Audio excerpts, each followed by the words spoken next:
रावलपिंडी का दोपहर का वक्त था और गर्मी ऐसी थी कि जैसे सड़कें खुद जल रही हों। हवा भारी थी, धूल उड़ रही थी और शहर की भाग-दौड़ के बीच एक पुराना पानी का टैंकर धीरे-धीरे आगे बढ़ रहा था। इंजन की आवाज़ खड़खड़ाती हुई थी, जैसे हर पल जवाब दे देगा। उस टैंकर को चलाने वाला आदमी पहली नज़र में बिल्कुल साधारण लगता था। थका हुआ चेहरा, बिखरी दाढ़ी, ढीले-ढाले मैले कपड़े और आंखों में एक आम मजदूर जैसी थकान। उसका नाम अब्दुल था। कम से कम दुनिया उसे इसी नाम से जानती थी। लेकिन उस चेहरे के पीछे एक बिल्कुल अलग कहानी छिपी थी। वो आदमी ना तो मजदूर था और ना ही थका हुआ। उसकी हर सांस, हर नज़र, हर हरकत एक ट्रेनिंग का हिस्सा थी। वो था कबीर, भारत की खुफिया एजेंसी का एक ऐसा ऑपरेटिव जिसे मिशन के दौरान अपनी पहचान तक भूल जाने की ट्रेनिंग दी गई थी। कबीर पिछले 1.5 महीने से इसी शहर में था।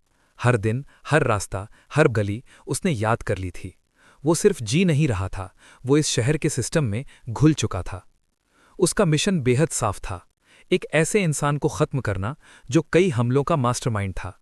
एक ऐसा नाम जिसे सुनते ही खुफिया एजेंसियों के चेहरों पर तनाव आ जाता था, जलालुद्दीन।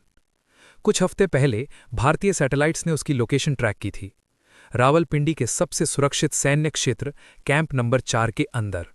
ये कोई आम बेस नहीं था, ये एक किला था।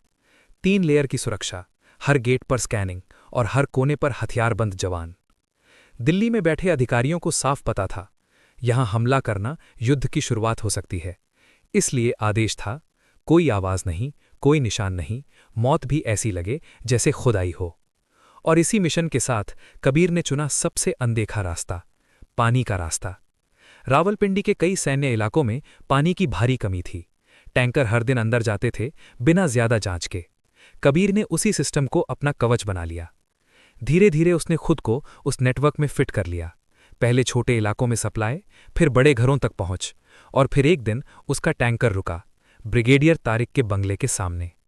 गेट पर खड़े संतरी उसे पहचानते थे। अब्दुल, आज फिर लेट। कबीर ने सिर झुकाया, मुस्कुराया और बिना कुछ कहे अपना काम करने लगा। लेकिन उस दिन कुछ अलग हुआ। पोर्च में खड़ी ब्रिगेडियर की जीप स्टार्ट नहीं हो रही थी। गुस्से में ब्रिगेडियर अपने ड्राइवर पर चिल्ला रहा था। कबीर ने दूर से देखा और समझ गया, ये मौका है। वो धीरे धीरे आगे बढ़ा और विनम्र आवाज में बोला, जनाब, अगर इजाजत हो तो देख लूं। पहले तो ब्रिगेडियर ने उसे शक की नज़र से देखा, लेकिन फिर इशारा कर दिया। कबीर ने बोनट खोला, कुछ तार छुए, थोड़ा समय लिया और कुछ ही मिनटों में गाड़ी स्टार्ट हो गई। ये सिर्फ गाड़ी ठीक करना नहीं था, ये था भरोसा जीतना। अगले ही दिन उसे आदेश मिला, कल से कैंप नंबर 4 में रिपोर्ट करना। उस रात कबीर पहली बार हल्का सा मुस्कुराया, क्योंकि अब वो बाहर नहीं, अंदर था। कैंप नंबर 4 एक अलग ही दुनिया थी। हर कदम पर नजर, हर मूवमेंट रिकॉर्ड होती थी। लेकिन कबीर ने खुद को इतना साधारण बना लिया कि वो भीड़ में गायब हो गया। वो गालियां सुनता, छोटे काम करता और ऐसा दिखाता जैसे उसे कुछ समझ नहीं आता। लेकिन उसकी आंखें हर चीज रिकॉर्ड कर रही थीं। दिन बीतते गए और फिर एक रात उसने कुछ सुना। 2 सिपाही बात कर रहे थे।